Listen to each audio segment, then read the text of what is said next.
그들이 암비볼리와 아볼로니아로 다녀가 데살로니가에 이르니 거기 유대인의 회당이 있는지라.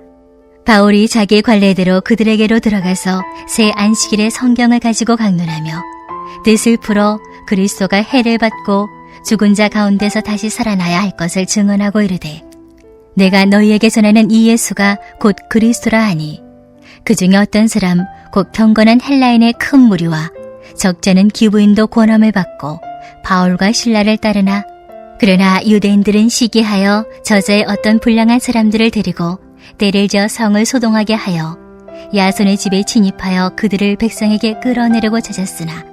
아멘.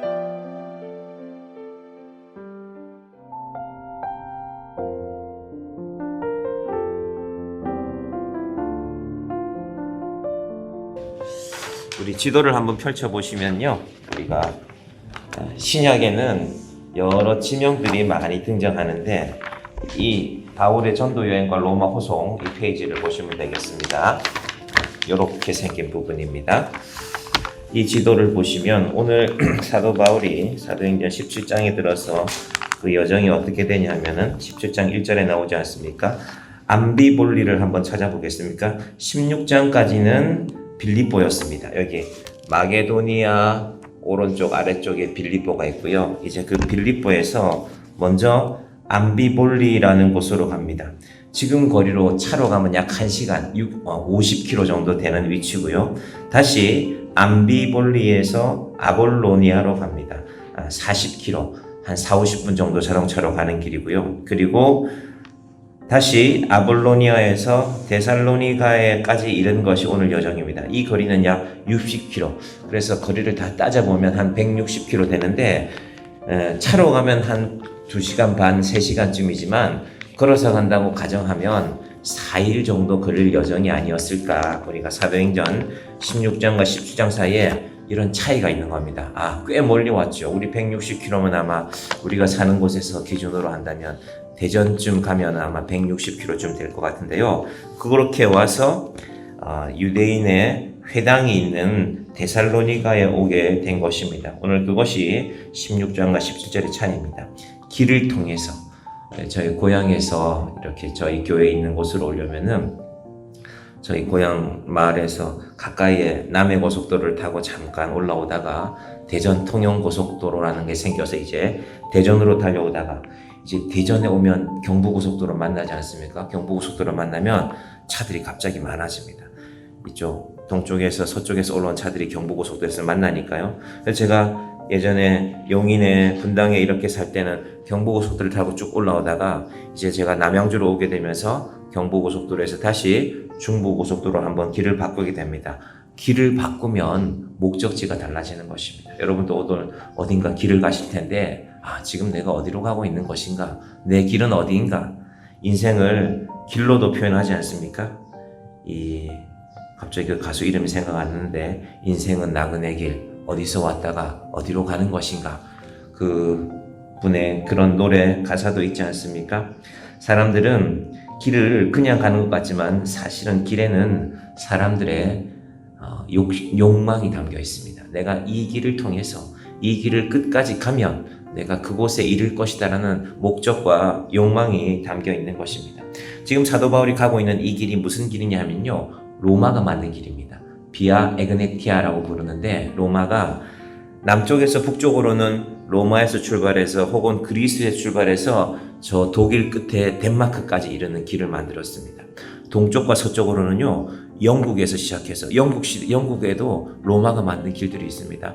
동쪽을 어디까지 갔냐면 서쪽에서 오늘날의 터키를 지나서 이란, 이라크 들어가는 입구까지 로마가 길을 만들었습니다. 대단한 나라죠. 그래서 이 길을 약 300년에 걸쳐서 만들었는데, 이 길을 다 만들고 나서 모든 길은 로마로 통한다.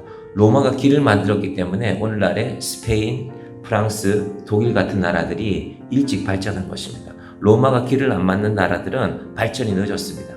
유럽이란 나라가 이렇게 되어져 있구나. 오늘 사도 바울은 그 중에서 크게 말하면 마게도니아 지역, 마게도니아는 오늘날의 그리스인데요, 북쪽의 마게도니아, 남쪽을 아가야 이렇게 기억해 놓으시면, 왜냐하면 앞으로 계속 나올 것이거든요. 고린도전서 가서도 아가야에 이르러, 도대체 아가야가 어디야? 아가야가 그리스 남쪽 아테네나 고린도가 있는 곳을 아가야라고 부르는 것입니다. 로마가 만든 이 길은 제일 큰 목적은 군사적인 목적이었습니다. 많은 나라를 정복하기 위해서 로마 군대를 빨리 움직여야 되기 때문에 로마가 만든 군사적인 목적이 바로 이 비아 에그나티아였습니다. 자, 사도 바울이 바로 그 길로, 로마는 많은 나라들을 정복하기 위해서 만든 길이었지만 사도 바울은 지금 복음을 전하러 이 비아 에그나티아라는 길을 가고 있는 것입니다. 이전에 사도 바울이 마게도냐에서 중요한 도시가 빌립보였다면 이제 두 번째 중요한 도시가 데살로니가입니다. 그래서 성경에는 빌립보서도 있고 데살로니가서도 있는 것입니다.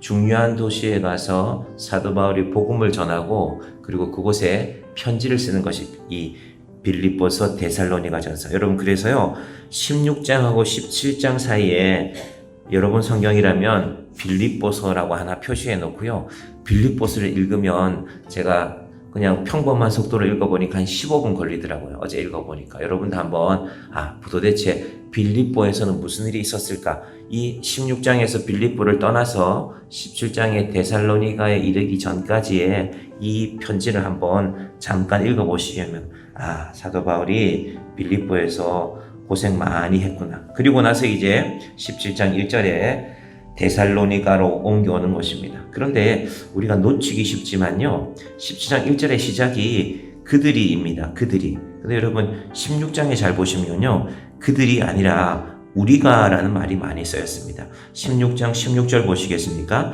우리가 기도하는 곳에 있다가 라고 나오지 않습니까?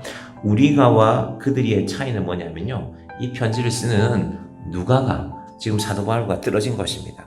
누가가 사도 바울하고 같이 있을 때는 우리가죠. 자기가 같이 있으니까. 누가는 지금 어디에 남았냐면요, 빌립보에 남았습니다. 왜 빌립보에 남았을까요? 빌립보는 회당이 없고 자주장사 루디아를 중심으로 이루어진 교회이기 때문에 성경의 기초를 제대로 전해줄 사람이 없었습니다. 근데 지금 사도 바울이 매를 맞고 간수한테 감옥에 갇혔다가 빌립보 간수 집에 가서 복음 전하고 세례 주고 바로 떠나와야 했거든요. 그래서 사도 바울이 빌립보에 누가를 남긴 것입니다. 그럼 사실은 그런데 누가도 요즘 우리 표현을 하면요, 새신자입니다. 새신자. 성경을 배운 지가 얼마 되지 않았습니다. 왜냐하면 바울을 만난 지가 얼마 되지 않았거든요. 그런데도 사도 바울이 누가를 남긴 것은 그래도 당신이 남아서 여기서 나를 대신해서 복음을 전하라는 것입니다. 그럼 여러분이 아침에 이렇게 말씀을 듣고 성경을 배워가는 거 중요합니다. 그런데 나도 누군가에게 성경을 가르치는 사람이 되어야 되겠다라는 결심을 한 번씩 꼭 하셨으면 좋겠습니다. 그것을 바로 누가가 하고 있기 때문에 그들이라고 한 겁니다. 난 빌립보에 남았고 그때 사도 바울은 데살로니가에 가서 이런 일을 하고 있다라는 것이 17장의 내용입니다. 그런데 사도 바울이 지금 이 160km 정도의 길을 가는데요, 상황이 어떻습니까? 썩 좋지 않습니다. 왜냐하면 빌립보에서 매를 많이 맞았거든요. 많은 매를 맞았다. 이 사도행전 16장에 보면은 사도 바울이 16장 23절 한번 보시겠습니까? 많이 친 후에 옥에 가두고 간수에게 명하여 든든히 지키라니. 많이 쳤다고 하니까 우리는 도대체 몇 대를 때린 거야? 많이 친 기준은요, 유대인들이 사람이 잘못을 범했지만 죽을 죄가 아닐 때는 39대까지 때릴 수 있도록 만들었습니다. 3과 9가 그들이 생각하는 한 사람을 충분히 형벌할 만한 숫자입니다. 태장 어떻게 생겼는지 아시죠? 우리나라에는 곤장이라는 게 있는데 용인 민속촌 같은 데 가면은 넓적한 이렇게 큰 막대기 있지 않습니까? 앞부분은 넓적합니다. 그래서 그게 사람 엉덩이를 때리게 돼 있거든요. 잘못하다가 허리를 때리면 허리가 다치게 돼서 큰일 나죠. 그런 태장을 이 유대인들도 로마도 사용했는데 많이 쳤다는 말은요, 39대보다 더 때렸다는 겁니다. 그럼 사도 바울의 몸의 상태가 결코 좋지 않은 것입니다. 그럼 지금 사도 바울이 아프고 지친 가운데 길을 가고 있다는 것을 우리가 잘 연상해 볼 필요가 있습니다. 그걸 언제 말해주느냐? 데살로니가에 편지를 보낼 때, 지금 사도 바울이 데살로니가에 가고 있지 않습니까? 이 데살로니가에 18장 11절, 사도행전 18장 11절 이후에 데살로니가에 편지를 보내는 장면이 있는데, 그때 사도 바울이 이렇게 말합니다. 데살로니가 2장 1절 2절인데요. 여러분 찾으셔도 좋고요. 형제들아, 우리가 너희 가운데 들어간 것이 헛되지 않은 줄을 너희가 친히 아나니, 너희가 아는 바와 같이 우리가 먼저 빌립보에서 고난과 능력을 당하였으나 우리 하나님을 힘입어 많은 싸움 중에 하나님의 복음을 너희에게 전하였느라. 지금 내가 데살로니가에 갔을 때 상황이 좋지 않았다. 많은 매를 맞아서 내 몸은 좋지 않았지만, 지치고 힘들었지만 하나님을 힘입어 너희에게 복음을 전하였다고 말하고 있습니다. 하나님께서 사도 바울이 복음 전하는 여정을 우리에게 상세하게 보여주시는 이유는 우리의 인생길도 한번 생각해 보라는 것입니다. 오늘도 여러분 길을 가지 않습니까? 여러분이 하루 동안 일하시고 수고하시고 육신의 고단함도 때로는 있을 것이고, 때로는 마음의 염려와 마음의 근심이 있을 때도 있겠죠. 사도 바울도 지금 많은 생각을 하겠죠. 빌립보에 남겨둔 누가는 잘하고 있을까? 이 데살로니가에는 도대체 어떤 사람들이 있을까? 빌립보에는 회당도 없어서 내가 제대로 복음을 전할 수도 없었는데, 여러분 이 과정 가운데서 우리가 중요한 한 가지는요, 보통 그렇게 말합니다. 아니, 복음을 전하려면 예수 전혀 안 믿는 사람들에게 전해야지. 사실은 성경의 방법은 그렇지 않습니다. 회당을 찾아가는 이유는요, 구약 성경을 아는 사람들을 찾아가는 것입니다.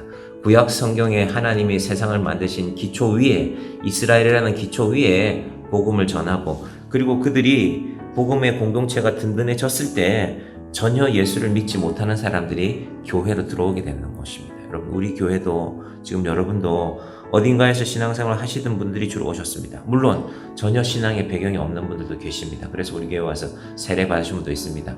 교회는 그렇게 세워져 가는 것입니다. 여기서 중요한 말씀이, 때로는 우리가 우리의 달려길 가운데 어려움이 있을 때에 하나님을 힘입는 것입니다. 제가 요즘은 고향에 갈 기회가 잘 없지만 가끔 고향에 갈 때 올 때마다 길을 달리면서 생각을 해봅니다. 운전을 하거나 아니면 아내가 운전을 하면서 제가 그 차를 타고 오는데, 하나님, 이 먼 길을, 우리나라 넓다고 해봐야 한 400km 되는 거리지만 도대체 이 먼 길을 저는 왜 달려가고 있습니까? 제가 처음에 이제 우리 이 지역의 우리 교회가 시작되고 나서 경부고속도로를 타고 용인 쪽으로 달려가다가 이제 길이 바뀌지 않습니까? 아, 이제 중부고속도로를 타게 되는구나. 새로운 길을 가게 되는구나. 이 새로운 길의 여정에, 그 길의 목적은 하나입니다. 여러분을 만나는 것입니다. 여러분의 인생길도, 우리 교회 이 앞에 자그마한 길이 지나가는데 우리가 이곳에 땅을 보면서, 아, 길이 있구나. 널따랗게 교회 변을 따라 따른 길이거든요. 사실은 이런 땅을 사는 것은 쉽지 않습니다. 좁은 길이지만. 그러고 나서 이제 오남역이 생기고 나서 사람들이 좀 많이 지나다니게 되었습니다. 차도 많아지고 사람들도 많아졌는데, 여러분 인생은 누구나 길을 달려갑니다. 우리 길에 목적이 있기를 바랍니다. 오늘 360장 찬양 가사에 보시면, 선한 싸움 싸우고 달려갈 길 다가고 싸움 모두 마친 후 주와 함께 기쁨을 용사들아 누리세. 저는 군대에서 긴 거리는 행군 안 해봤지만 40km 행군은 한 5-6번 한 것 같습니다. 40km. 이 보병들은 40km보다 더 많이 행군하기도 하는데요. 그런데 그 길을 혼자 간다면 절대 못 갈 것입니다. 발에 물집도 생기고 여러 가지, 보통 유격이 끝나고 저희는 이 행군을 했는데, 그런데 제가 깨달았습니다. 처음에 이등병 때는 아이고 힘들다, 빨리 부대 도착해야 될 텐데만 생각했는데, 3번째, 4번째 행군을 할 때는 이 길을 혼자 가면 갈 수가 없구나, 그걸 깨달았습니다. 그래서 지나가다가 물 하나라도 나눠 마시고, 그리고 가끔 주민들이 고생한다고 여름에 행군을 하기 때문에 오이 같은 걸 따서 줄 때가 있습니다. 그 오이 한 모금이 얼마나 시원한지. 함께 가는 길이기 때문에 누군가 젊은 군인들이 고생한다고 농사짓던 할머니 할아버지들이 오이 하나 따서 우리한테 나눠주는 그 격려를 통해서 가는 것입니다. 우리의 가는 이 믿음의 길도 홀로 가는 길이 아니라, 사도 바울이 달려갈 길 다가고 싸움 모두 마친 후에 주와 함께 기쁨을 용사들아 누리세. 이 기쁨을 함께 누리는 저와 여러분이 되시기를 주님의 이름으로 간절히 축원드립니다. 기도하겠습니다. 하나님 감사합니다. 사도 바울도 믿음의 길을 달려갔습니다. 로마가 닦아놓은 군사도로를 달려가면서 로마는 전쟁하기 위해서 더 많은 땅을 차지하기 위해서 그 길을 달려갔지만 사도 바울은 한 영혼을 구하기 위하여서 빌립보에서 고난이 있었지만 기꺼이 데살로니가를 향하여서 달려가고 있습니다. 하나님 아버지, 우리의 인생길도 어딘가를 향해서 가는 것입니다. 오늘 우리는 무엇을 쫓아서 누구를 향하여 달려가고 있습니까? 하나님의 은혜를 입은 자로서 달려갈 길, 믿음의 선한 싸움을 싸우며 하나님이 정하신 길을 달려가는 사람들 되게 하여 주시고, 하나님 이 길이 홀로 가지 않습니다. 바울 곁에 누가가 있고 디모데가 있고 실라가 있었던 것처럼 우리 곁에도 믿음의 성도들이 있습니다. 함께 손을 맞잡고 이 고난의 길을, 그리고 믿음의 길을 달려가고 하나님 앞에서, 예수 그리스도 앞에서 기쁨을, 주와 함께 기쁨을 누리는 믿음의 용사들이 되게 하여 주시옵소서. 이 더위 가운데 하나님, 이 한 해가 이제 절반쯤 지나갑니다. 우리에게 용기를 주시고 하나님 안에서 선한 것을 쫓아가는 자들 되게 하여 주시옵소서. 예수님의 이름으로 기도드립니다. 아멘.